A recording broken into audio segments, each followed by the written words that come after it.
So it's been over 2 months since the E90 has been down. The turbo took a crap, like a massive crap. One day the car was running fine, making 29 pounds of boost. And then the next day there was like this weird sound coming from the engine bay. It didn't sound very well. At first we didn't know what the hell was going on. Then we inspected the turbo, which is a 6266 from Precision. And we noticed that it was making a weird noise and it had an excessive amount of shaft play. The comment section of that video was extremely toxic, which I don't think was justified because nobody really knew what happened to the turbo, including us. We were trying to speculate. We took the turbo apart.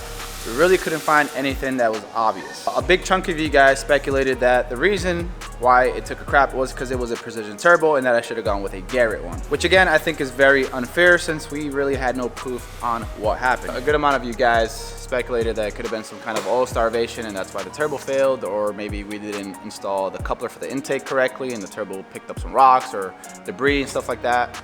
There was no sign of that. We had no proof, so we just decided to box up the turbo and send it over to Precision and see if we qualified for a warranty replacement. The last thing I wanted to do was to call for $2,000 for a ball bearing 6266. Maybe I get lucky, maybe it wasn't our fault, and maybe it just get replaced. Well, $1,200 later, here's my turbo, repaired and ready to go. All right, so the reason you guys clicked on the video, you want to find out why the turbo grenaded itself. Instead of explaining to you guys, I'm just gonna go ahead and read exactly what PTE Precision Turbo sent to me as far as their experience when disassembling the turbo. So while I read this to you guys, I'll overlay pictures that they sent me with proof of what they found, the discovery.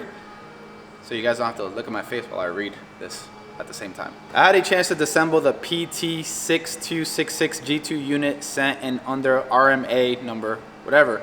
I have attached some photos and a couple emails for reference for you and your customer. During initial inspection, the unit had excessive shaft play, was noisy and sounded dry.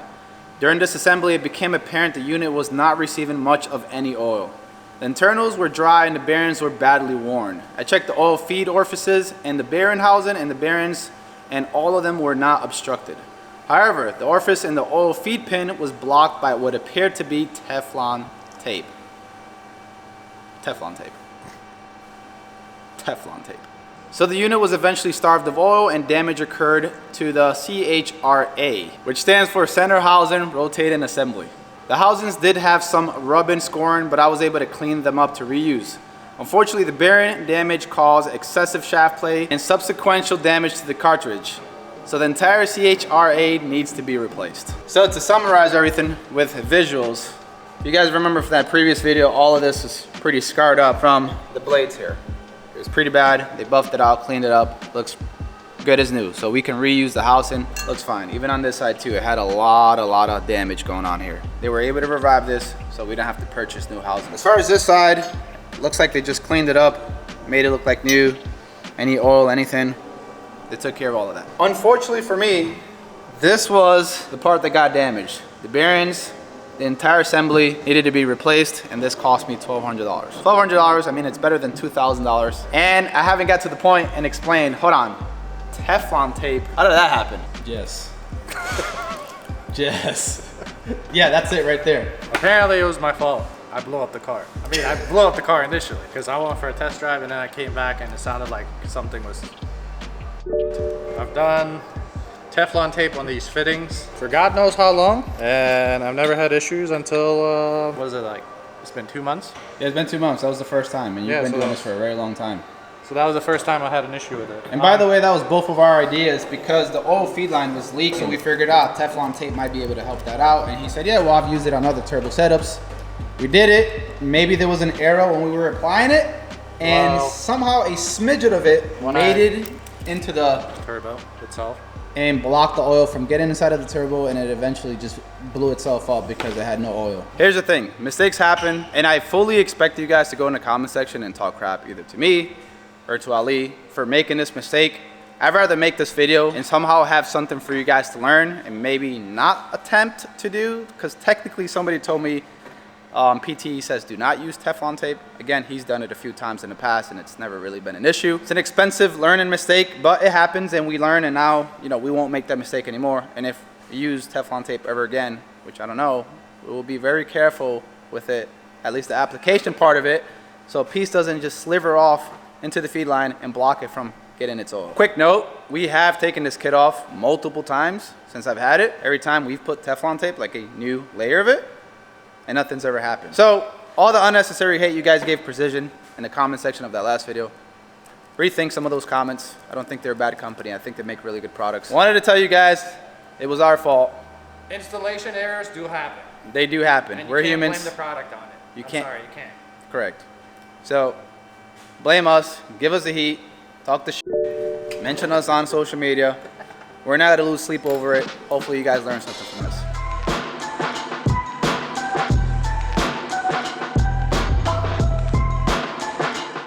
So we got the turbo assembled for the most part. I did have Doc Ray send me another feed line. We also have the return line that we have to install. As far as clocking the turbo, we'll figure that out once we have the E90 and the lifts to see how we're gonna go ahead and install it as far as like the... Peppa the Pig's face gotta be a certain way, you know? Yeah, Peppa the... So this is what 2 months of dust looks like. I just wanted to take a quick second of your time to let you know that if you guys need BMW performance parts for your car, we do have all of it: radiators, foam mount intercoolers, outlets, inlets, downpipes, springs, coilover sleeves, absolutely everything. If you guys don't find what you're looking for on our website, it probably just means that we haven't had time to put it up there yet. Email us, message us on IG, and we can help you guys out. I'd appreciate it if you guys shop through us. It'd really help out the brand, and you'll support us directly. So a very common question that I get is what performance mods I have installed on my E90. I'm gonna have all of that linked down in the description below. Very easy for you guys to look at and purchase if you're interested. So the way we're gonna tackle this, installing the turbo, is the same way we took it out last time. Lifting up the engine with this pole jack, trying to squeeze it in there. Originally we had the plan of just dropping subframe. He took 5 seconds, looked underneath the car, said, that. Ta-da! Wow, you created a lot of space. Make sure you guys stick around to the end of the video because I'm gonna actually drive the car. And I think that's the most exciting part of the video.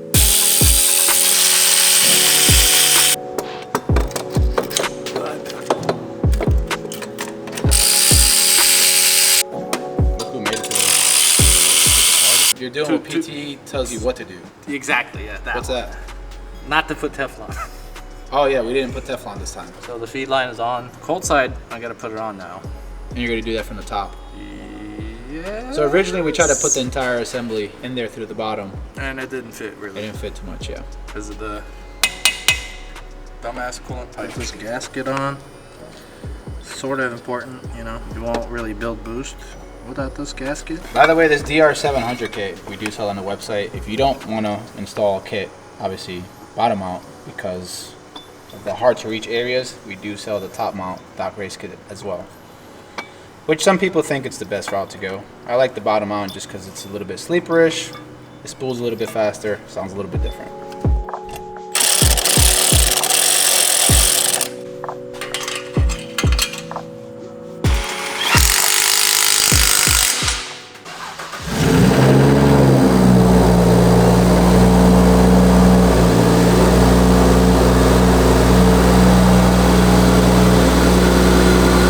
She's alive!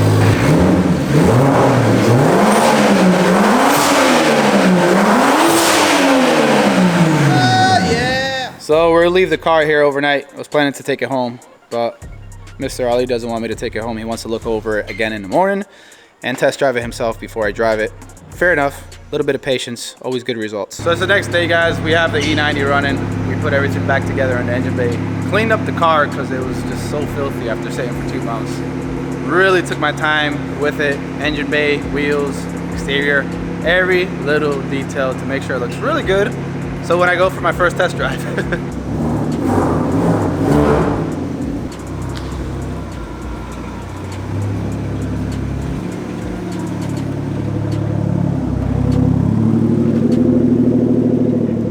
Ali wants to go ahead and test drive the car off camera just to make sure everything's okay, and then when he comes back, it'll be my turn to drive it. We wait for Ali. Here's his E90, 600 horsepower, 17 Ts. Waiting for him to finish up the port injection so we can race again. Should be a very good one.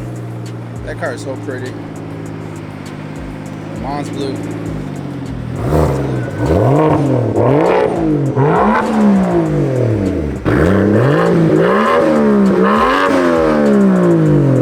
That's my baby. jizz. That's the jizz face. That's that victory face. So what I'm gonna do is every car is just gonna be a garage queen from now on, except this one. Do I still know how to drive it? Oh yes, I do. Kinda. Oh no! Oh my god! That was jerky. Oh no, it's saucy. That was 30% throttle, my friend. I don't know. I think I'm just used to fast cars at this point.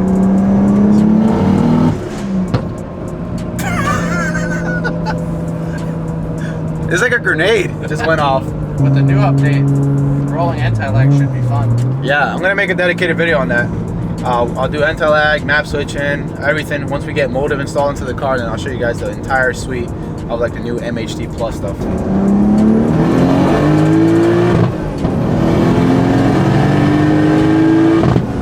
Oh my god! Do you hear that?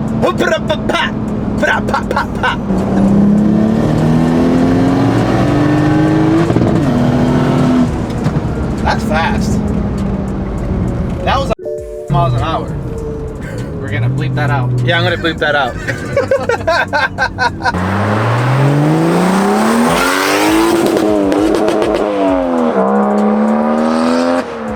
We had to kind of come back to the shop because it felt like some kind of vacuum line disconnected.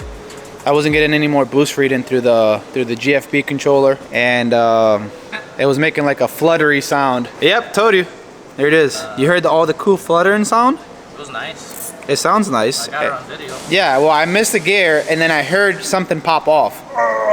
And then all of a sudden, I had no boost reference. There you go, back in line fixed. We're not gonna push the car anymore until I take some logs, look at it, send it to my tuner, get everything dialed in, make sure the car's running good. And then after that, then we'll probably do some videos of the car racing or doing some pulls or some stuff that you guys want to see. Appreciate you guys watching the video. Make sure to hit the like button before you guys leave. It does help out the channel. Subscribe for more N54 content. And as always, thanks for watching. Till next time.